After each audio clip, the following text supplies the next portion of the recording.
हाँ बच्चों, तो अब लोग हम देखेंगे चालकता।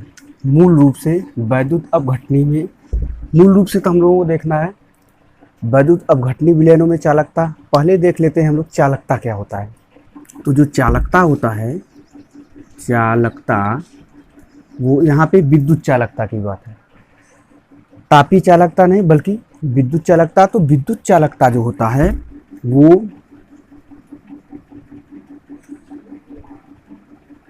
कंडक्टेंस है। तो यहाँ पे चालकता, जैसे विद्युत चालकता को देखना, ये वैद्युत रसायन का एक महत्वपूर्ण भाग होता है। इसे वैद्युत चालकता के आधार पर देखा जाता है। तो वैद्युत चालकता जो होती है दो प्रकार की होती है। किसी भी पदार्थ से विद्युत धारा के प्रवाह को विद्युत चालकता कहते हो। किसी भी पदार्थ से विद्युत धारा के प्रवाह को विद्युत चालकता कहते हैं। तो विद्युत चालकता को हम दो भागों में बांटते हैं, धात्विक चालकता, धातुओं में चालकता और यौगिकों में चालकता। तो धातुओं में जो चालकता होती है उसका मूल कारण जो होता है वह उसमें जैसे चालकता होता है या विद्युत धारा होता है। तो विद्युत धारा में क्या कहते हैं, आवेश के प्रवाह को, किसी भी पदार्थ से आवेश प्रवाहित हो, कोई पदार्थ है या वायर है या कोई पदार्थ है जिसमें से आवेश प्रवाह करे, तो उसको चालक बोला जाता है। अब उसमें चालक का जो मूल कारण होता है उसमें आवेश को ढोने वाला पदार्थ चाहिए, तो वह चालकता को प्रदर्शित करता है। चालक क्या है? चालक एक पदार्थ होता है कब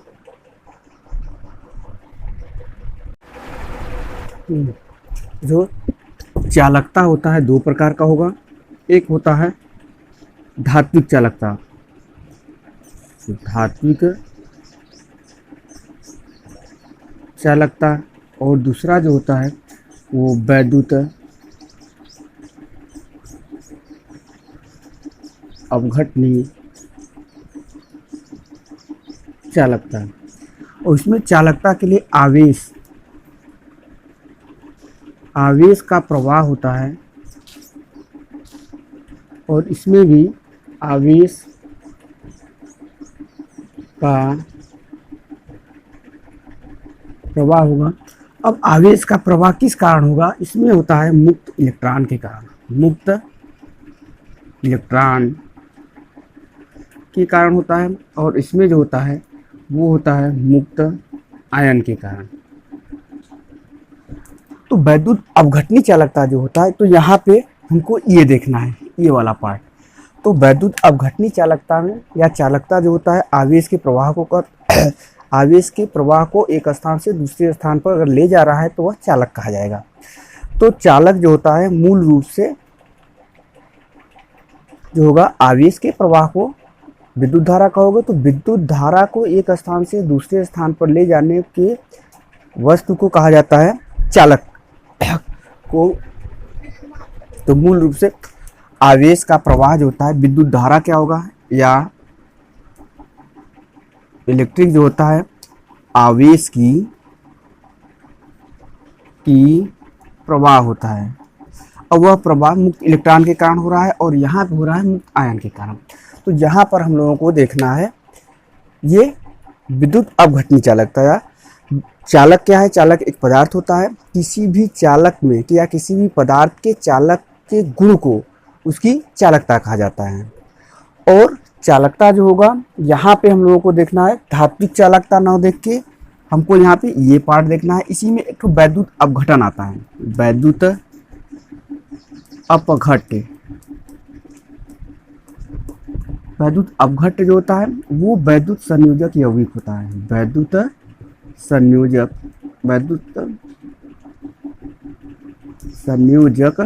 यौगिक होते हैं। ये वैद्युत संयोजक यौगिक बने होते हैं आयनों से। तो वैद्युत संयोजक यौगिक वे यौगिक हो गए इसमें इलेक्ट्रॉनों के लेने या देने के फलस्वरूप उसमें आयन्स बनते हैं और आयनों के द्वारा बने होते हैं। तो वो कहा जाता है वैद्युत अपघट्य। या वैद्युत अपघट्य वे पदार्थ कहे जाएंगे जो विद्युत का चालक हो। या वैद्युत अपघट्य पदार्थ वो होती है जिसका वैद्युत अपघटन होता है, जिसका वैद्युत अपघटन होता है इसे वैद्युत अपघट्य कहोगे। या जो विद्युत धारा का चालन करता है उसे वैद्युत अपघट्य कहा जाता है। या आयनिक यौगिकों को या वैद्युत संयोजक यौगिकों को जो है वैद्युत अपघट्य कहा जाता है, क्योंकि ये आयन में विद्युत धारा का प्रवाह जो वैद्युत अपघट्य की यौगिक करते हैं वो या तो गलित अवस्था में हो या तो फिर घुले हुए हो या विलयन की अवस्था में, क्योंकि वो आयन होने चाहिए। अगर आयन है तो आवेश को प्रवाहित होने देगा, अगर आयन नहीं है तो वह आवेश को प्रवाहित नहीं होने देगा। इस कंडीशन में वह चालकता को प्रदर्शित नहीं कर पाता है। तो ये था चालकता। चालकता में धात्विक चालकता, वैद्युत अपघटनी चालकता। वैद्युत अपघटनी चालकता में मुक्त आयनों के कारण होता है। तो ये जो है था चालक व्यवस्था। अब हम लोग देखेंगे यहाँ पे प्रतिरोध तथा चालकत्व। प्रतिरोध, इसी में देखना हमको प्रतिरोध। प्रतिरोध क्या होता है? अब हम चालक देखें। चालक क्या होगा? किसी भी पदार्थ में आवेश के प्रवाह की दर को विद्युत धारा कहते हैं। तो जिसमें आवेश या विद्युत धारा प्रवाहित हो उसे हम चालक कहते हैं। तो चालक या किसी भी पदार्थ में या किसी चालक में आवेश या विद्युत धारा के प्रवाह में जो अवरोध उत्पन्न करता है उसी को कहते हैं प्रतिरोध। मतलब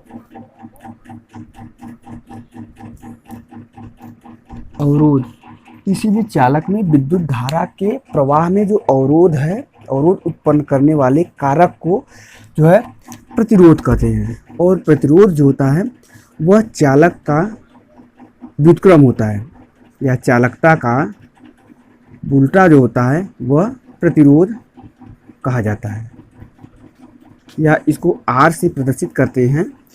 तो चालकता को सामान्यतः C से भी प्रदर्शित किया जाता है, G से भी प्रदर्शित किया जाता है। यहाँ पे प्रदर्शित करने के लिए किसी भी जब एक आपका इंडिकेटर क्या कहते हैं संकेत से कई तथ्यों को संकेत किया जाता है तो उसमें चेंज हो जाता है, या तो फिर संकेत को किसी से सामान्यतः प्रदर्शित किया जाता है, बस उसमें वो दिखाया जाता है किसके द्वारा हम किस कारक को प्रदर्शित करते हैं। तो यहाँ पे सामान्यतः C से या G से प्रदर्शित करते हैं। तो हम चालकता को G से प्रदर्शित कर रहे हैं तो G बराबर 1/R होता है।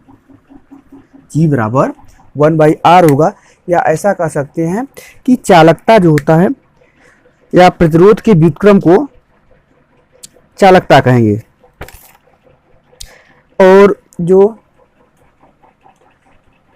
चालकता होता है या प्रतिरोध होता है, प्रतिरोध को सामान्यतः ओमेगा इसे प्रदर्शित करते हैं। ओमेगा चिन्ह है और इसका जो इकाई होता है उसको कहते हैं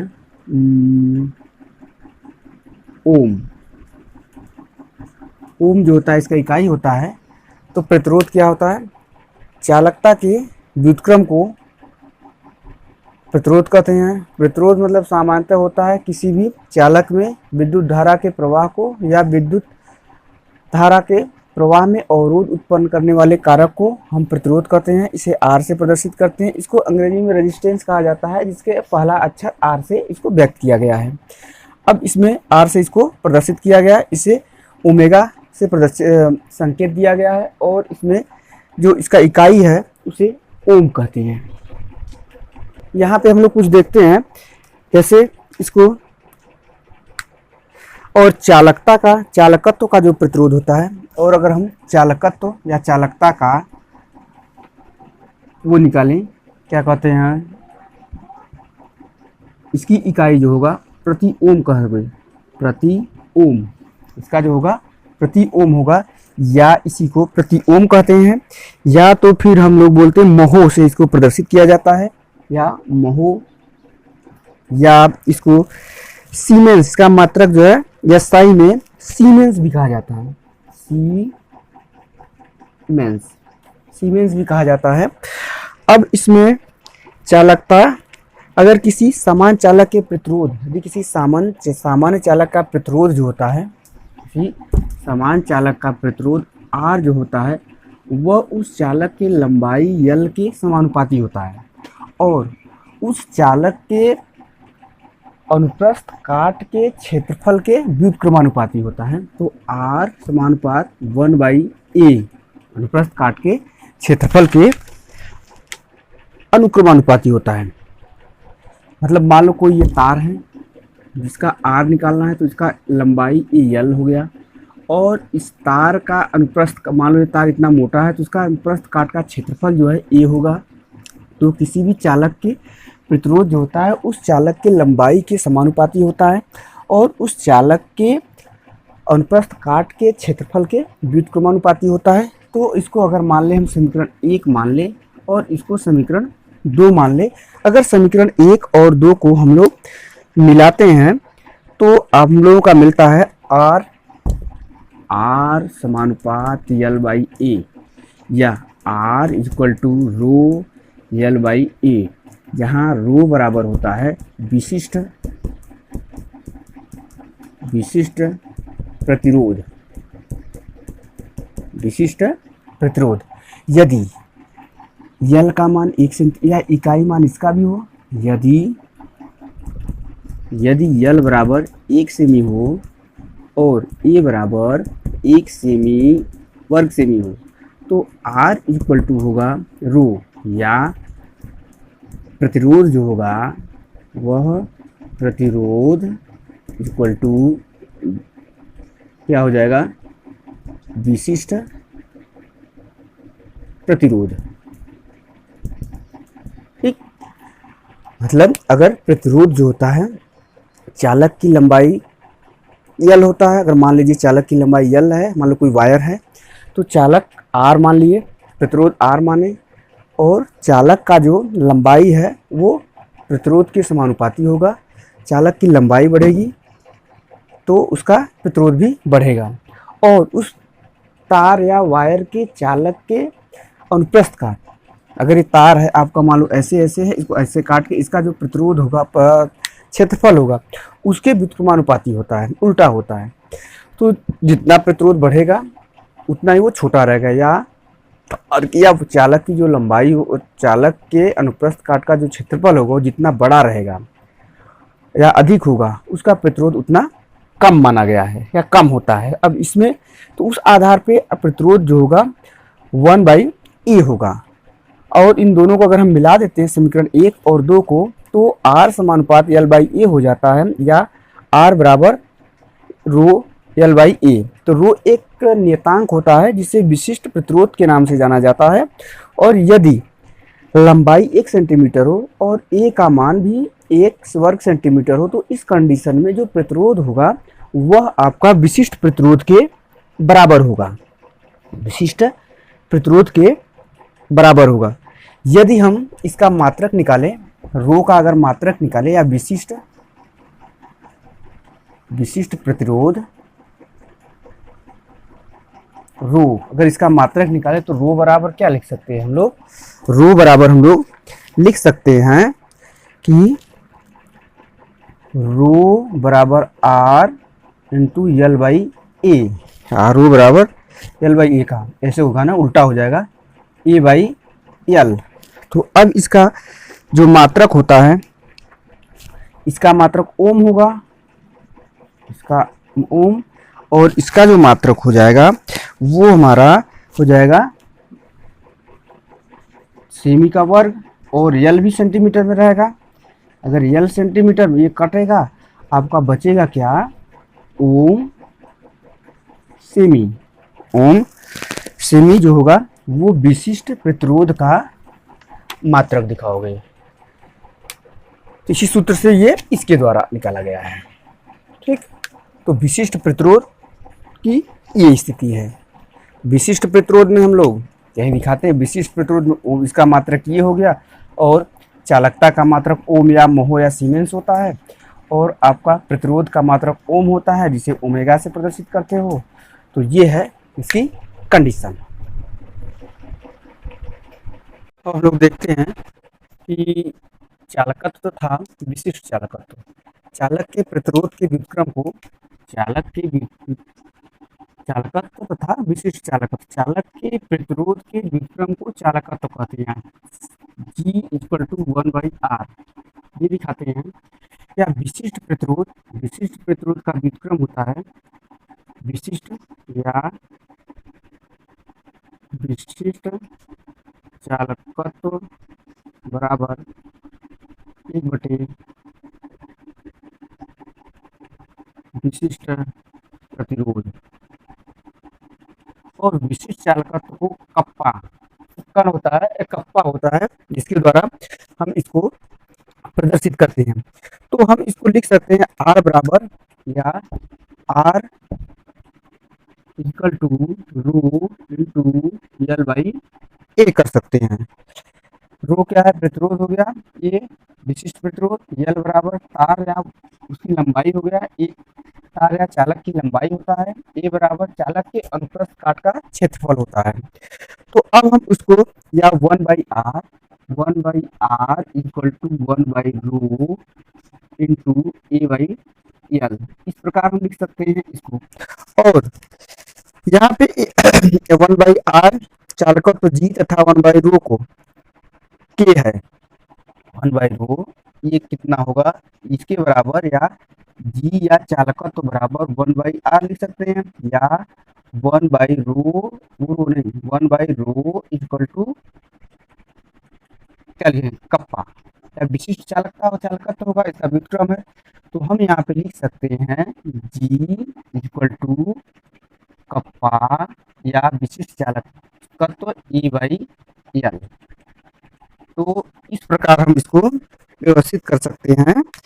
और विशिष्ट चालकत्व के बराबर, अब विशिष्ट चालकत्व या विशिष्ट चालकत्व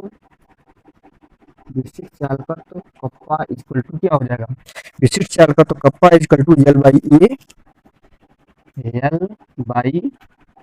ए, और उसके बराबर हम कर सकते हैं एल बाई ए कहाँ होगा, एल बाई जी भी रहेगा, G into l by a, और इसके बराबर हम लोग लिख सकते हैं one by R into l by a कर सकते हैं। अब विशिष्ट चालकत्व,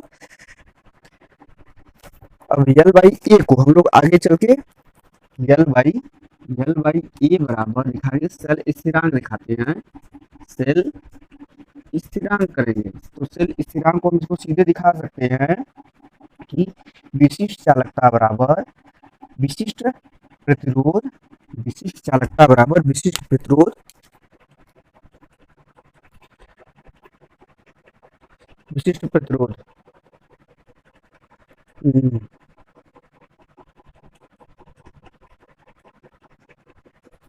विशिष्ट चालकत्व,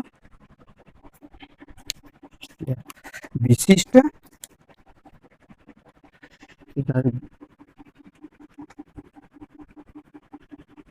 विशिष्ट चालकत्व बराबर विशिष्ट चालकत्व बराबर चालकत्व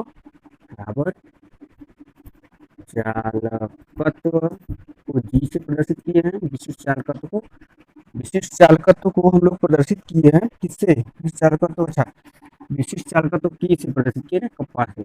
तो अब इसके बराबर हो जाएगा हमारा सेल स्थिरांक, सेल गुणे सेल स्थिरांक एल बाई ए, यही है ये विशिष्ट चालकत्व हो गया, वन बाई ए या चालक हो गया, एल बाई ए आपका विशिष्ट स्थिरांक हो गया।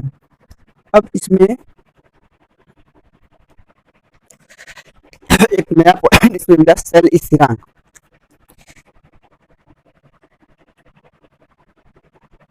देखो जो सेल स्थिरांक है, सेल स्थिरांक होता है क्या, सेल कांस्टेंट है,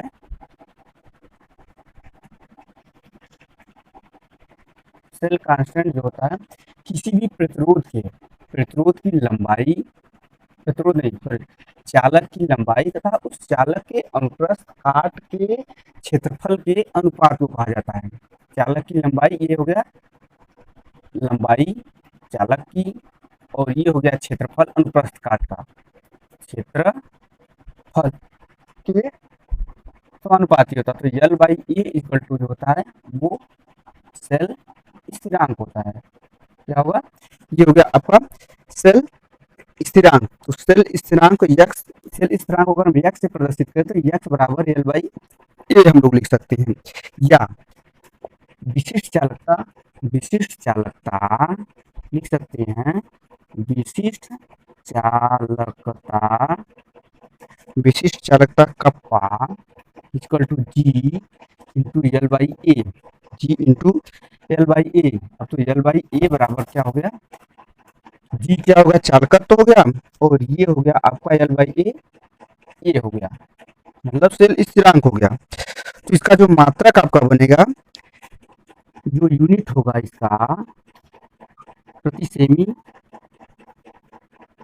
प्रति सेंटीमीटर, या अगर मीटर में रहेगा तो या मीटर प्रति मीटर कर सकते हैं हम लोग इसको। तो अब हम लोग देखेंगे तुल्यांकी चालकता। तुल्यांकी चालकता जो होता है वो क्या है कि एक आपका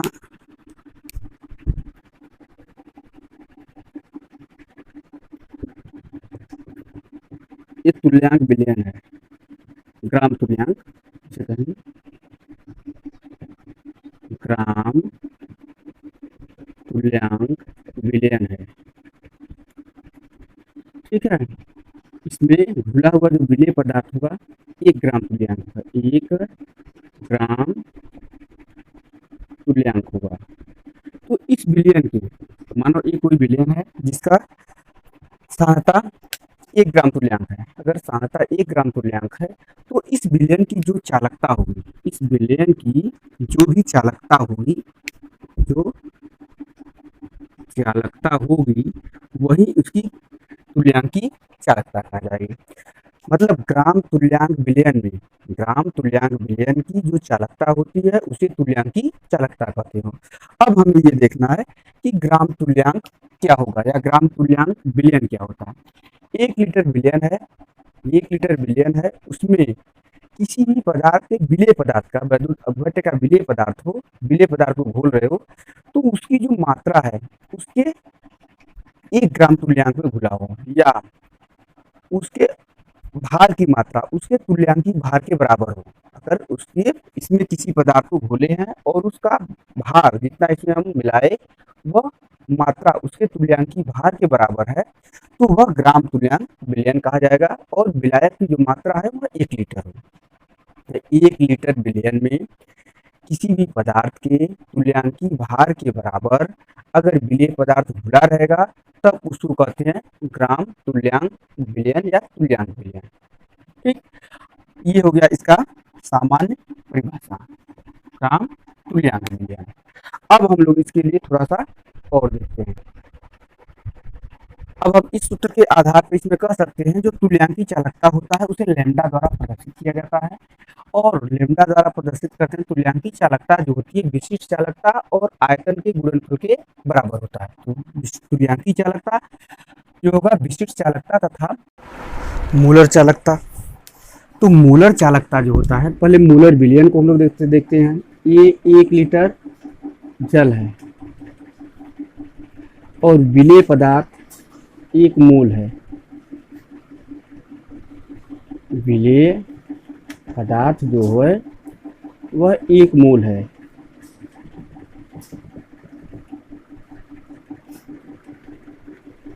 तो इसको कहेंगे मोलर विलयन। तो क्या कहेंगे हम लोग, बोलेंगे मोलर विलयन, मोलर विलयन। तो इस विलयन की जो चालकता होगी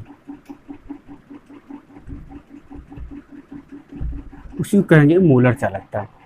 मोलर विलयन पहले देखेंगे, 1 लीटर जल है या विलायक है, उसमें यदि विलेय पदार्थ वैद्युत अपघट्य का विलेय पदार्थ है तो वैद्युत अपघट्य का विलेय पदार्थ है उसका 1 मोल घुलते हैं तो वह मोलर विलयन कहा गया। मतलब किसी भी विलयन में अगर विलेय पदार्थ 1 मोल घुला है तो उसको कहते हैं मोलर विलयन। अब उस मोलर विलयन की जो चालकता होगी उसी को कहते हैं हम लोग मोलर चालकता। तो मोलर चालकता जो होता है वो सामान्यतः इसे सामान्य कंडीशन में इसको हम लोग म्यू से प्रदर्शित करते हैं।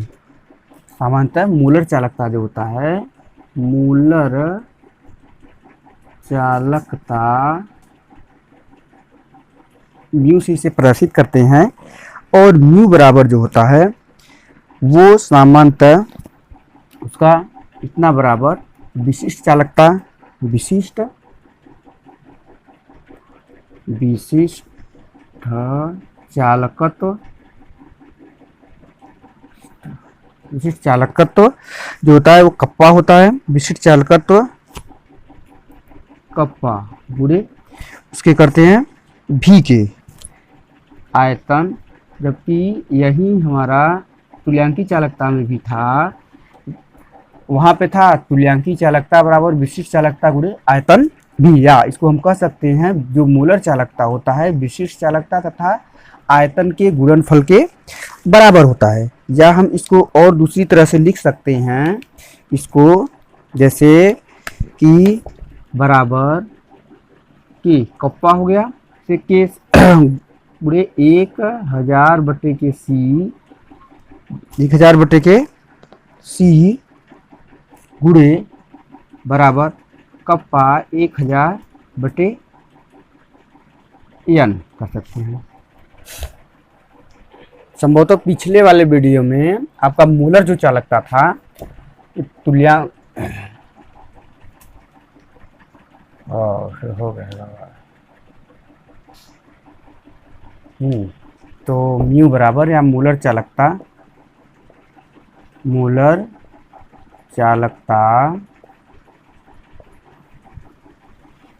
ये होगा।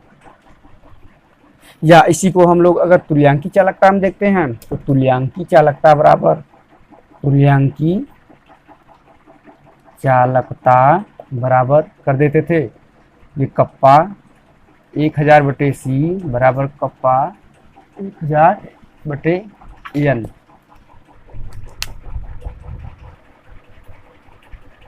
तो ये है आपका हमारा ये मोलर चालकता क्या हुआ, एक मोल बिलियन में उपस्थित जो चालकता होती है एक मोल या मोलर बिलियन की जो चालकता होती है उसे मोलर चालकता कहते हैं। मोलर बिलियन किसे कहोगे, 1 लीटर बिलियन में घुले हुए विलेय पदार्थ के 1 मोल हो, वैद्युत अपघट का 1 मोल हो तो उसे मोलर बिलियन कहोगे। अब मोलर चालकता जो होता है विशिष्ट चालकता और आयतन के गुणनफल को कहते हैं। तो मोलर चालकता इसको म्यू से प्रदर्शित करते हैं सामान्यतः, और प्रदर्शित करने के लिए अलग अलग वैज्ञानिक या अलग अलग बुकों के द्वारा अलग अलग दिखाया जाता है। तो उसका कोई विशेष मतलब नहीं होता है किसके द्वारा किसको हम प्रदर्शित करते हैं, बस किसके द्वारा किसको प्रदर्शित करते हैं उसको हम शो करना पड़ता है। तो मोलर चालकता जो होता है विशिष्ट चालकता गुणे 1000 बटे सी या विशिष्ट चालकता गुणे 1000 बटे n। यहाँ पे जो n होगा वह क्या हो गया, नॉर्मलता हो गया, नॉर्मलता। और c बराबर क्या हो जाएगा, यहाँ पे c बराबर होगा सामान्य स्थिति में